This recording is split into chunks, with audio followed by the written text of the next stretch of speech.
আসসালামু আলাইকুম। সবাই কেমন আছেন? আশা করি ভালো আছেন। আমিও ভালো আছি।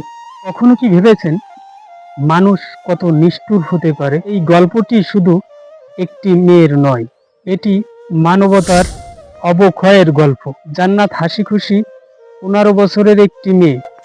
সে ক্লাস 9 এর ছাত্রী। জান্নাতি ছিল সবার প্রিয়, পড়াশোনায় ছিল ভালো, তার আচরণ ছিল সুন্দর। তার নিজ বাবা-মা, চাচী এই সুন্দর পৃথিবী থেকে কেড়ে নিল। রাতে মা-বাবা জান্নাতীকে জাগিয়ে তুলল। জান্নাতী তার মাকে প্রশ্ন করল, "এত রাতে কোথায় যাব মা?" মা বলল, "চুপ করে আমাদের সঙ্গে চলো।" জান্নাতী কখনো ভাবতে পারেনি তার আপনজনদের হাতে তার মৃত্যু আছে। তারা দীর্ঘ পথ হেঁটে যখন রাস্তা থেকে পাশের ডাঙ্গার দিকে রওনা করল, তখন জান্নাতী তার মার কাছে প্রশ্ন করল, "মা, আমরা এদিকে কেন যাচ্ছি?"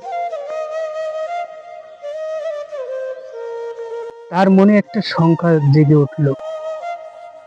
বারবার সে তার মা বাবাকে প্রশ্ন করতে লাগলো, কিন্তু নিষ্ঠুর মা বাবা তার কোনো প্রশ্নের উত্তর দিল না। জান্নাতীও তার মা বাবা চাচী হাঁটতে হাঁটতে পাশের ভুট্টা খেতে নিয়ে বাবা মা ও চাচী জান্নাতীর উপর আক্রমণ করে। যে বাবা মা এক সময় তাকে আদর করত, আজ তাদের হাতেই তার মৃত্যু হলো।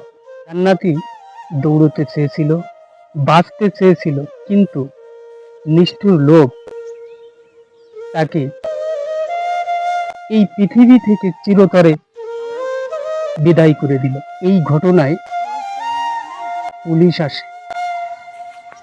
মা বাবা কান্নার অভিনয় করে।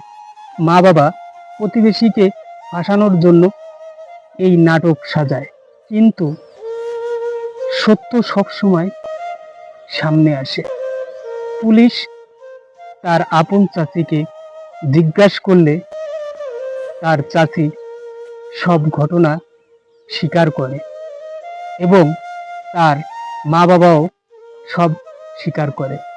যারা জান্নাতীকে আদর করত তারাই জান্নাতীকে মেরে ফেলল, কিন্তু অন্যদের ফাঁসাতে গিয়ে নিজেরাই ধরা খেল। এই জান্নাতীর গল্পই আমাদের চোখ খুলে দেয় যে সন্তান সবার কাছে আদরের, তার জীবন নিয়ে খেলা করা হলো শুধু জমির জন্য। আমরা কি এমন সমাজ চাই যেখানে অর্থ আর সম্পদ ভালোবাসার থেকে বড় হয়ে যায়? নিজের আত্মীয় স্বজনকেই বিশ্বাস করা যায় না। তার সচেতন ভালোবাসা যেন স্বার্থর কাছে হেরে না যায়। মনে রাখবেন, সত্য কখনো চাপা থাকে না। লোভ মানুষকে অমানুষে পরিণত করে, আর সততা মানুষকে মহান করে।